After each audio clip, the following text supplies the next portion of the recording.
Welcome to Rajendra Tandon videos. We are telling the story of Indrajit attacking Ram and Lakshmana.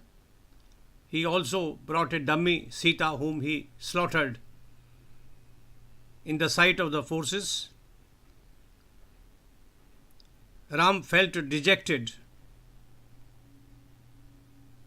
till Bibhishan told me that this was a fake Sita and that Ravana would never allow Sita to be touched or harmed by anybody else. Valmiki continues. Coming to his senses and feeling alert, Rama asked Bibhishana to repeat suggestions for conquering Indrajit. Bibhishan told him that he had stationed their forces according to his directions. Your worrying for no reason makes the army desolate and hampers our battle strategies. Your being unhappy is a cause for celebration for the enemy. If you are keen on winning Sita back and destroying the Rakshasas, you have to make an effort and act with enthusiasm and hope. Indrajit has proceeded to the Nikumbhila temple to worship and fortify his powers with the blessings of the Devi. Lakshmana, assisted by a large force, must attack him and interrupt his yagya in order to defeat him. This is the right moment to mount an attack and kill Indrajit, and Lakshman can carry out this assignment befittingly. Brahma, while blessing him at an earlier time, had said, "You will be killed by an enemy who attacks you on your way to the Nikumbhila temple." Indrajit's death is therefore preordained. Once he has been killed, the Rakshasas will automatically lose this battle. Rama ordered Lakshmana to proceed and carry out the expedition as suggested by Bibhishana. He directed that Sugriva's forces would accompany Lakshmana and that he would be surrounded and protected by Hanuman, Jambavan and other commanders. Further he said, the Rakshasa Raj Bibhishana, being well acquainted with Indrajit's Maya, will follow you along with his commanders and ministers.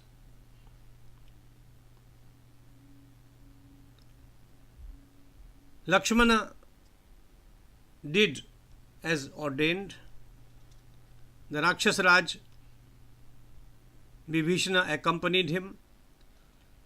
Lakshmana's forces stopped short of Nikumbhila complex when they noticed the Rakshasa Sena already guarding the place.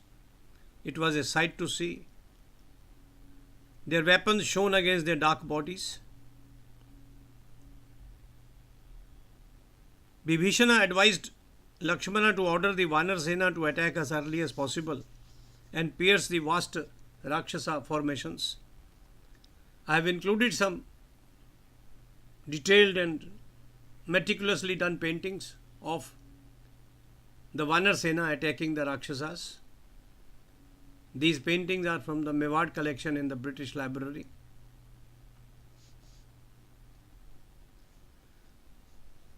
You must attack him before he can complete his yagya, said Bibhishana. Shoot at him with the deadliest of arrows, as powerful as Indra's thunderbolt. Ravana's son Indrajit deserves to be killed. Soon the Vanaras and the Rakshasas, writes Valmiki, engaged in battle with trees, rocks, swords, maces, spears and arrows. As soon as Indrajit became aware of this interruption in his yagya and invocation, he stood up to fight the enemy. The disruption of his prayer enraged him. Coming from behind the darkness of the trees, Indrajit ascended a well-furnished and sturdy chariot kept ready for him. The dark-complexioned son of Ravana, black like a heap of coal, his mouth and eyes red, looked like a death incarnate.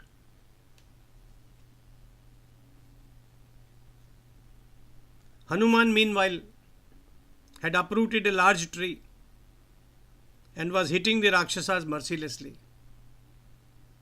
The Asuras too attacked him with showers of arrows, maces and spears. Indrajit asked his charioteer to steer the chariot towards Hanuman. As soon as he neared him, he attacked Pavanputra with swords, arrows and axes. He hit him grievously in the head. An annoyed Hanuman challenged Indrajit and said, "O evil son of Ravana, if you consider yourself to be a true warrior, come and wrestle with me. You will not escape that combat alive. Fight me with your arms. If you survive, you will be considered the bravest of the Rakshasas." It was time for Vibhishana to reprimand Indrajit. As Indrajit raised his bow and mounted an arrow to shoot at Hanuman in order to inflict a mortal blow, Vibhishana addressed Lakshmana and said, "Sumitra, Indrajit intends to kill Hanuman. Saumitra, it is time for you to take the lead and kill him with your specially crafted and invincible arrows." Lakshmana and Vibhishana moved forward towards a dense forest. The latter pointed out to the Raghava prince the site where Indrajit propitiated his gods. A dense banyan tree stood there. Pointing in that direction, Vibhishana said, "Every day this brave son of Ravana comes here to make an offering to the gods before engaging in battle. Through this worship he gains the power to become invisible to all of us. You must destroy his chariot and kill his horses and charioteer with your infallible arrows before he reaches the banyan tree." Lakshmana challenged the invincible son of Ravana to engage in battle. "Come and fight with me, but with care," said he.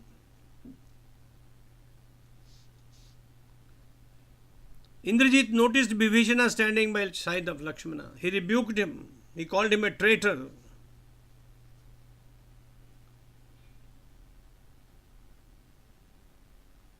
Vibhishana replied, "Rakshasa, why do you talk thus? You are unaware of my temperament and views.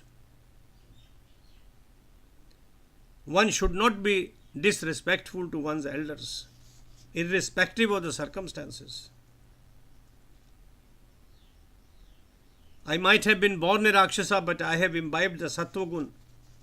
That is the hallmark of the virtuous."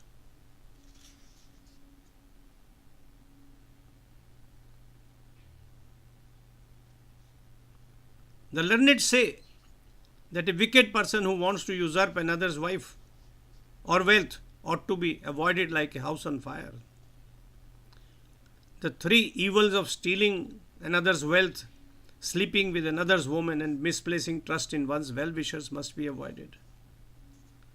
My brother, the king, has mercilessly killed several rishis, has always taken a stand against the devatas, is proud and arrogant, loses his cool frequently, and violates dharma unhesitatingly. These traits will eventually destroy him. It is for these reasons that I deserted my brother. Listen to me. In a short while it will be your end and that of Ravana and Lankapuri. Rakshasa, you are arrogant, irresponsible, obstinate and foolish to fight on the wrong side. Kal has ensnared you and has brought you to your end." Listening to Vibhishana's words condemning him, a fuming Indrajit moved towards Lakshmana. Riding on Hanuman's back, the Raghav prince looked like the sun rising over the Udayachal mountain. Indrajit challenged his adversaries and said, "My enemies You shall witness my valor today.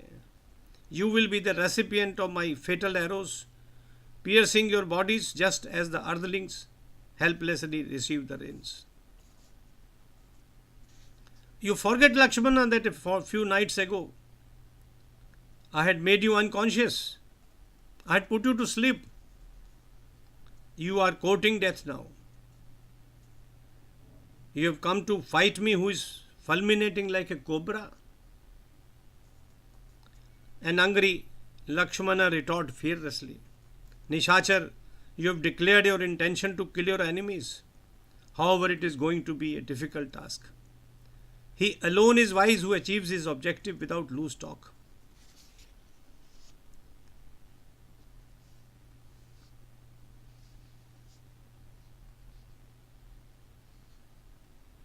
Lakshmana started hitting Indrajit with his serpentine arrows, which hit with the force of a thunderbolt, rendering him temporarily unconscious.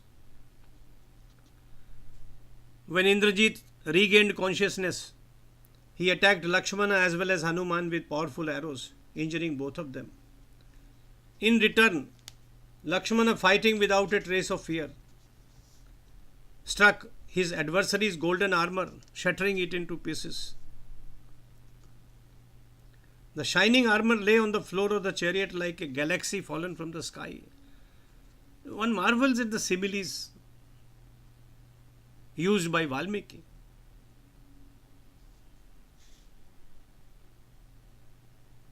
The blood-soaked Rakshasa, however, was not giving up.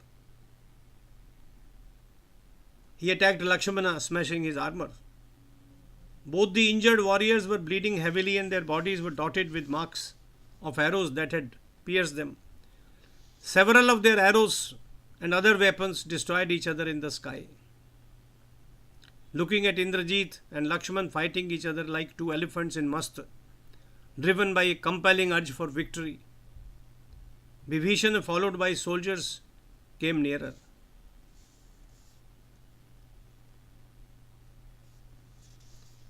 Addressing the Vanara warriors, he said, with Indrajit's death shall be decided the fate of the Rakshasa clan today. The warriors like Prahasta, Nikumbha, Kumbhakarna, Kumbha and Nishachar, among others, are all dead. For killing such mighty chivalrous Rakshasas, you have crossed an ocean, parting the water merely with your arms. All that is left is a tiny Rakshasa, the size of a cow's hoof. Finish him and tide over whatever little remains of the ocean.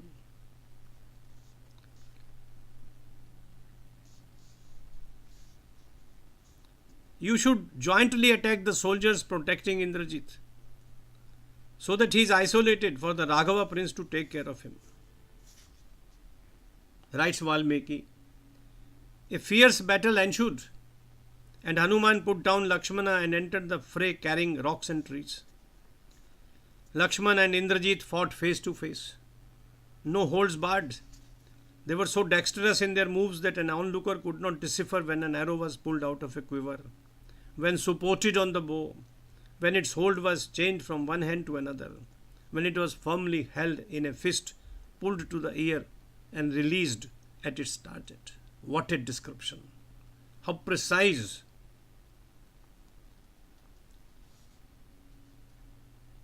Soon it was sunset, and all that could be seen was blood all around. Indrajit was left with just a chariot, fewer horses than required, and without the guidance of a charioteer. Alone he steered his car, pulled the reins and shot at the enemy. For the onlooker, it was an awe-inspiring scene. Lakshmana hit Indrajit's hands when he extended them to rein the horses, and shot at his horses when the latter tried to shoot his arrows.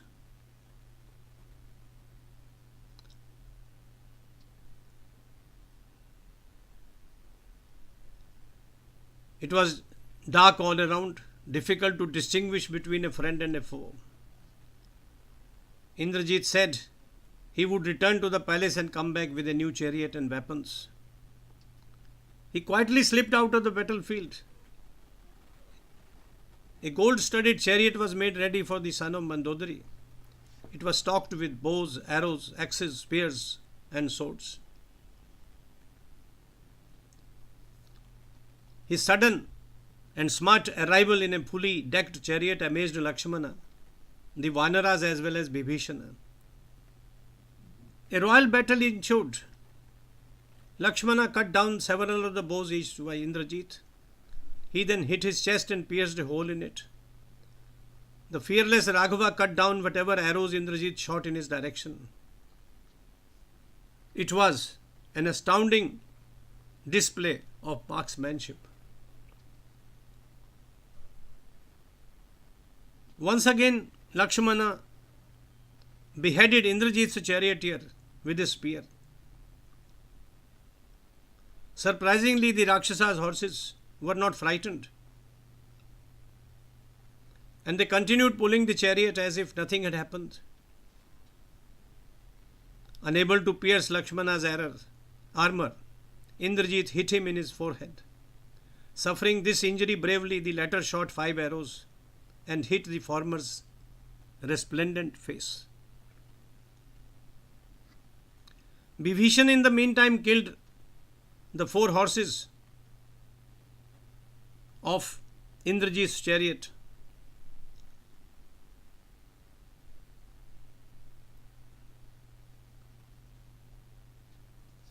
Lakshmana got ready to release an arrow that could create a conflagration, and that had the strength to kill Indrajit. It was a strong weapon known as Endrastra and could not be stalled in its path. Its impact was unbearable, and it had the caliber to tear into several bodies at the same time. Lakshmana placed the astra on his bow, pulled the string and said, "O divine astra, if Rama, the son of Dashratha, is Dharmatma and devoted to truth, and if none compares with him in uprightness and bravery, go and kill the son of Ravana." Pulling the arrow balanced on a taut string to his ears, Lakshmana released it towards Indrajit. In no time, writes Valmiki, the divine arrow had beheaded the Rakshasa warrior, whose glorious head slid to the ground.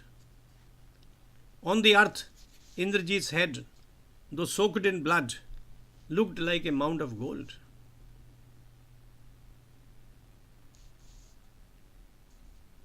Bibhishan, Hanuman, and Jamban praised Lakshmana's valor. They greeted him, hailing his victory. Rama was immensely pleased on learning of Indrajit's death at Lakshmana's hands. Looking affectionately at his younger brother, he said, "I am happy with you, Lakshmana. You have accomplished a difficult task. Our victory in this battle is now certain.